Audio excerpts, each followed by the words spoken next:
The 20th century witnessed the transformation of states into giant bureaucratic machines capable of building, but also of destroying everything necessary for the achievement of their political ideals. In the German state and even above it, one of its most effective and ruthless instruments is named Heinrich Himmler, a cold, violent, and visionary man, responsible for turning a small paramilitary militia into the most powerful and feared military police organization in Western Europe, also conceived as an old order of knights.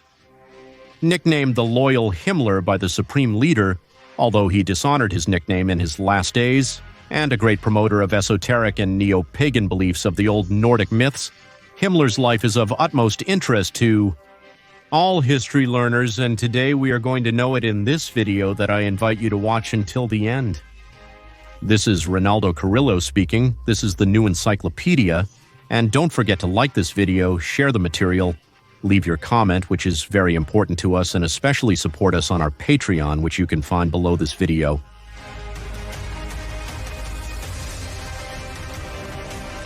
Heinrich Himmler from devout middle-class Catholics. At the time of his devout middle-class Catholics.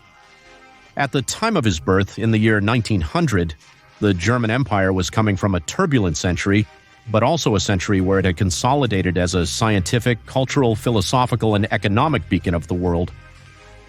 Like Goebbels, Himmler suffered from lifelong physical ailments. Unsociable and with very good academic performance, he never achieved the level of athletic strength he aspired to as a young man, so he turned to the study of history, philosophy, and a world.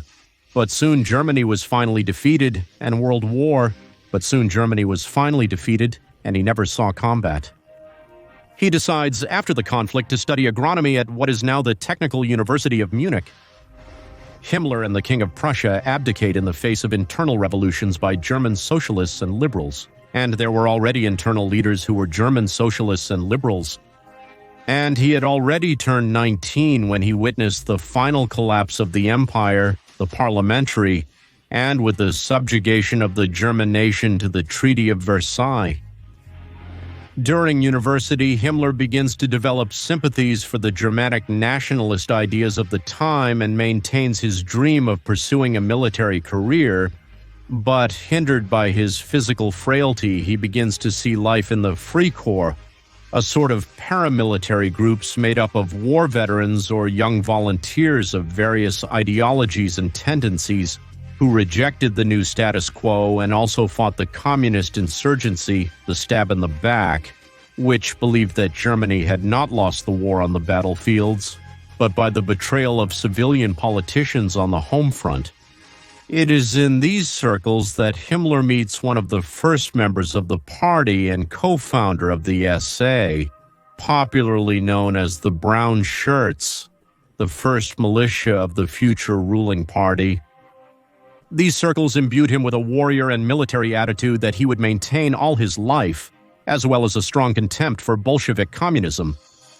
On the streets, meanwhile, hyperinflation and unemployment were hitting the Germans hard, especially these ex-soldiers who could not find their place in the new civilian life. By 1923, Himmler joined the party and participated as just another member in the so-called Beer Hall Putsch, the failed coup attempt that would end with Adolf behind bars and Himmler out of work and full of economic frustrations. It is also during this period that he had economic frustrations. It is also during this period that Heinrich Himmler abandons Catholicism to the point of despising it and acquires a great interest in the ancient Germanic pagan beliefs prior to Christianization, gaining a penchant for esoteric and occultist ideas that were later of great importance when he was already in government, as we will see later.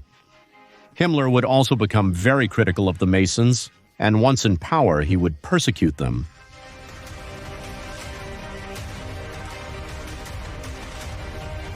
Himmler begins to demonstrate the comprehensive ability that every politician needs within the party. He was not the best speaker, but not the worst either. He was a prominent manager, strategist, loyal man, and ideologue.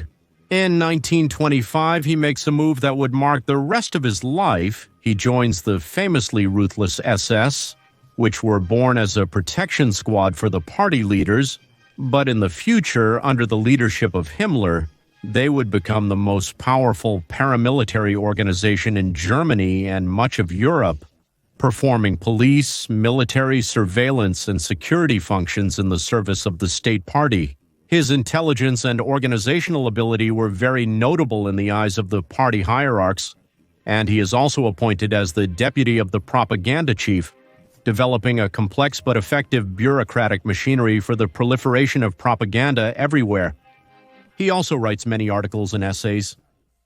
At that time, the SS were in fact a division attached to the Brown Shirts, but Himmler convinces Adolf to turn them into a compact and powerful elite unit, and having earned his trust, he is appointed as deputy leader of these forces at a national level in 1927 and as principal leader in 1929.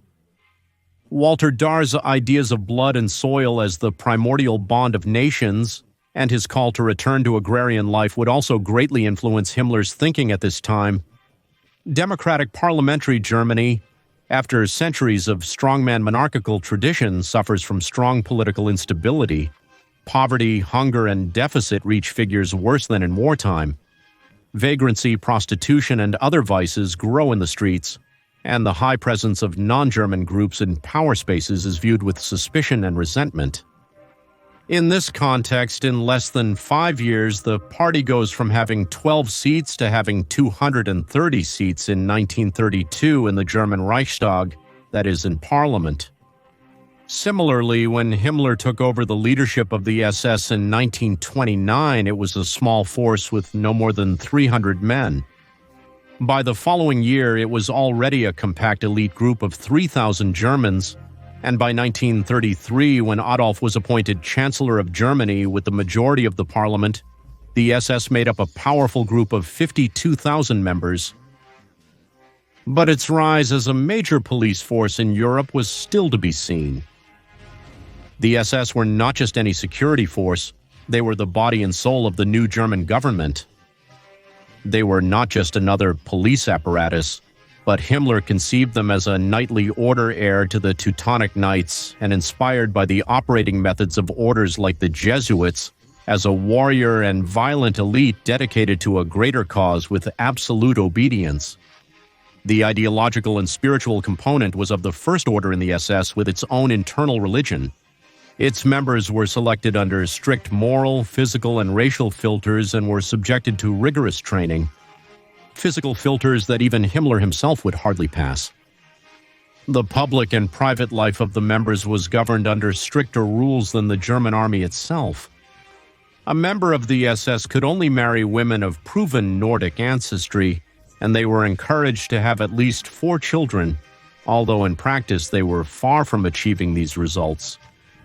Himmler believed, like many of his colleagues, in the formation of a new German aristocracy based on union and selective procreation under ethnic standards, and the SS was the preferred space to fulfill this mission. The truth is that in 1933, the party finally has the majority of the parliament and the chancellorship of the country. The collapse of the Weimar Republic begins, and the establishment of the new dictatorial republic in the Roman style.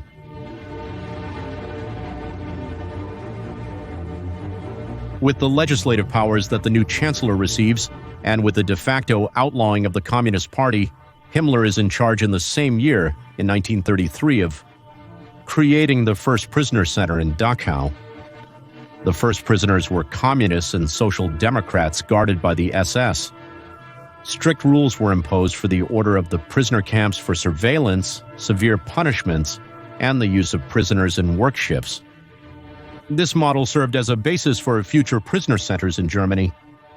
Through that Dachau prison, thousands of people belonging to all kinds of groups considered enemies of Germany and the government would later pass, as well as criminals and vagabonds who proliferated during the Weimar Republic. It is also reported that this and other prisoner centers were used as pharmacological laboratories by companies that still stand today.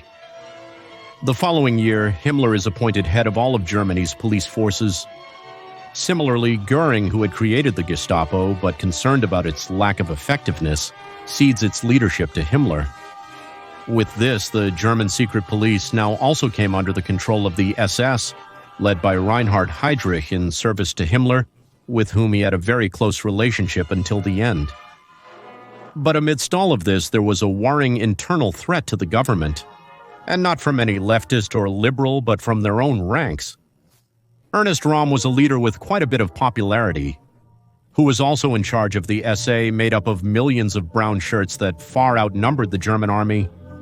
Ernst Röhm proposed to Adolf that he appoint him as defense minister, so that the brown shirts could absorb the armed forces. Adolf would rather be on good terms with the conservative and experienced high military command of Germany, just as there were rumors that Röhm was looking to stage a coup. Finally, the decision is made with Himmler, a decision whose execution was later known as the Night of the Long Knives, when more than 100 leaders of the brown shirts, including Ernst Röhm himself, of whom Himmler became a pupil, saw their lives ended along with other party dissidents at the hands of the government's henchmen. Himmler's SS were finally independent, and their growth was unstoppable until they became the great police and security organization of the state and the supreme leader.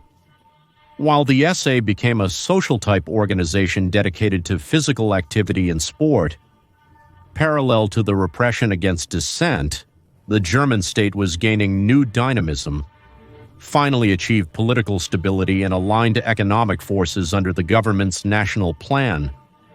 The economic and social indicators of most Germans began to show excellent results in the coming years.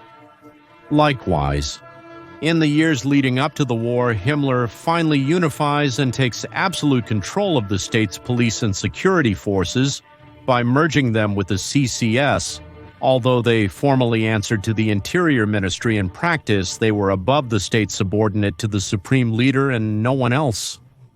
Under Himmler's command were thus the police, the commissioners, the investigators, the agents, the spies, and the jailers of the entire country.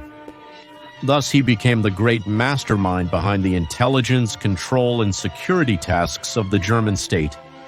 He was among the 3 or 4 most powerful men in Germany. His relationship with Adolf, it should be said, was never too personal, nor did he become part of his inner circle, although they did maintain regular contact under absolute obedience. During the years of peace, prior to and during the war, Himmler was the main architect and executor of the policy of marginalization, deportation, and imprisonment of dissidents, criminals, and groups foreign to German nationality. The number of people who died as a result of this policy varies according to different historians, from hundreds of thousands to more than 5 million.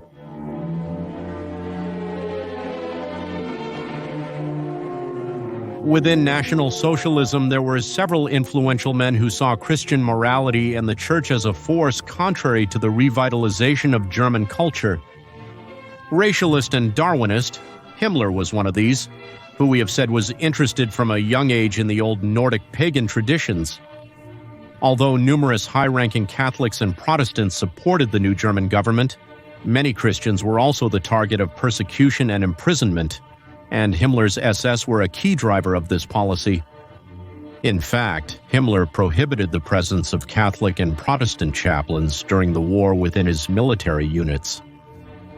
This matter was accompanied by one of the most curious aspects of the movement, which was the incorporation into its ranks, especially the SS, of mystical and esoteric symbols and practices anchored in the multiple legends of ancient Aryan peoples who would be, according to them, the true cradle of human civilization, such as the legend of Atlantis, of Thule, Hyperborea, and others. But Himmler's Nordic beliefs and other hierarchs were not a state policy, where there was rather a changing relationship, sometimes persecutory, sometimes of praise, both with neo-paganism and with Christianity. In 1935, Himmler founded the Society for Research and Teaching on German Ancestral Heritage. This society conducted archaeological expeditions in Brazil, Argentina, the Himalayas, and places like Tibet in search of the birthplace of the Aryan race, as well as ancient sacred texts and relics. The search for the Holy Grail was also popular. During Himmler's visit to General Francisco Franco's Spain in 1940, he personally visited Toledo, the ancient Visigothic capital and important Templar seat, and it is presumed that his visit to this ancestral place was linked to his search for the Holy Grail. Himmler also acquired the 17th century Wellesburgo Castle to turn it into the spiritual center of the SS in Germany, where it is presumed various black magic and necromancy rituals were performed. The insignia of the SS and other military uniforms were loaded with symbols based on the brother alphabets used for nearly 2 millennia. The same central symbol of the Reich, the swastika, has an ancestral origin used in old Eastern religions with a strong Aryan component and means good fortune. In the SS, baptism and other Christian customs were replaced by initiation ceremonies and winter and summer solstice celebrations. The drums of war are ringing in Europe, and Himmler is developing military combat units within the SS. These were the much-feared Waffen-SS, which had extensive participation in the war. Having annexed Austria and the Sudetenland of Czechoslovakia, Germany sets its sights on Western Poland in its policy of reclaiming the old German living space. The Soviet Union and Germany, in a pact between them, invade and divide Polish territories. Great Britain declares war only on Germany. This marks the beginning of what was known as World War II. The Europeans engage in a fierce slaughter. Now Himmler had the complicated task of ensuring security on the home front and fighting on the external front. Germany launches a brutal military assault, employing blitzkrieg tactics in Poland, France, the Netherlands, Denmark, and Norway, sparking a vicious conflict. In this policy, Himmler oversees the action of the Waffen-SS, not only neutralizing tens of thousands of enemies in the first year of the war, but also supervising and safeguarding the governmental institutions of the occupied territories. Himmler declares that the war against the Soviet Union was a crusade of traditional European values against what he called the atheist Bolshevik hordes. Many volunteers from different European countries join the Waffen-SS against the Soviets. Italy strongly supports Germany, while Franco's Spain only sends some troops, while maintaining a more neutral role. Frictions are also generated between the army generals and the SS officers, as the career military claimed excessive violence and cruelty on the part of the SS. The SS also accompanied the German army in its offensive on Soviet territory. Germany builds new prisoner centers on the outskirts of its territory, where hundreds of thousands of Soviet war prisoners and other groups seen as enemies of German interests end up. Heinrich, the closest to Himmler of all, dies in an attack in Prague while he was in charge of the occupied Czech territory. On the home front, as the war intensifies, Himmler accelerates the forced deportation from the country's main cities of countless non-German groups. On the same home front, Himmler scandalously fails to prevent a conspiracy that almost takes the life of the supreme leader, the famous Operation Valkyrie, led by a group of German officers in July of 1944. Despite Himmler's serious failure, his power increases with this event as he receives the leadership of the Reserve Army. This while also serving as Interior Minister, responsible for prisoners of war and in charge of armament production, but with the strong backing of the United States, joining the war and landing in Europe the harsh Soviet counteroffensive from the east and the regrouping of European forces by the British. Only a miracle could give victory to Germany. Adolf, relying on a closed circle that was closing more and more, in which Himmler was, makes the last efforts of total war. Himmler receives the important responsibility of stopping the Soviet offensive, which was about to enter Germany, but within months he is replaced due to his poor performance. This marked for the first time a deterioration in relations between the two.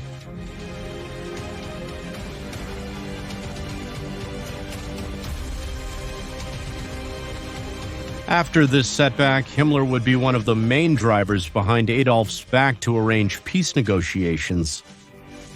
Himmler would see the supreme leader for the last time on his birthday, April 20th, in Berlin. Defeat was only a matter of time, and Adolf stated that he would not leave the capital. But Himmler and other high-ranking officials, including Göring, immediately decided that they would flee.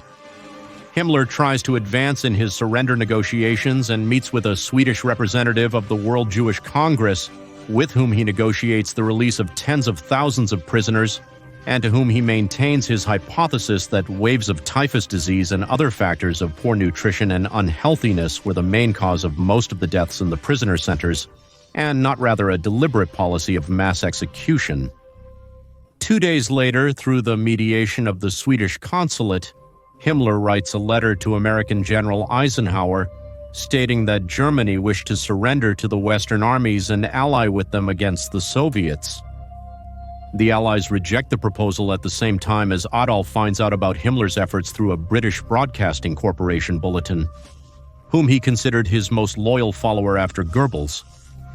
Enraged, he accuses him of being the worst traitor he has ever known and orders his arrest as well as that of his associates. But shortly after, the supreme leader of Germany drafts his will and last testament and ends his life according to official sources. Karl Dönitz is named as his successor, and Himmler offers several times to accept him as second in command of his new government. But Adolf's last order was the absolute dismissal of Himmler from any position. Ostracized by his own partisans and on the most wanted list in Europe by the Allies, he goes into hiding with a small entourage of loyalists. Days later, he was captured with a false identity and after going through several camps of prisoners. He finally confesses his identity and asks to speak with General Eisenhower. The British soldiers transfer him to headquarters amidst physical and verbal abuse. There, according to official versions, Himmler would take his own life with a poison capsule. According to other investigations, Himmler was beaten to death by British soldiers. Thus ended the life of the cunning, unchanging, and cruel Heinrich Himmler. A life full of legends and myths like all the characters of this period, and perhaps of every character in history. On his shoulders was the execution of a utopian and apocalyptic ideal, the restoration of an old Nordic aristocracy, and the safeguarding of a state that aspired to become an empire that would last 1,000 years, no matter the cost. On his shoulders was also the multitude of anxieties, pains, and deaths that this racial ecstasy swept away. Himmler was nothing more than an instrument, a very effective, indolent, and cunning instrument, but an instrument nonetheless of the mysterious threads that move history. Reynaldo Carrillo spoke to you. I hope you liked this video. I invite you to subscribe to the channel, leave your comments, give it a like so that it reaches more people. And above all, follow us on our Instagram account called The New Encyclopedia,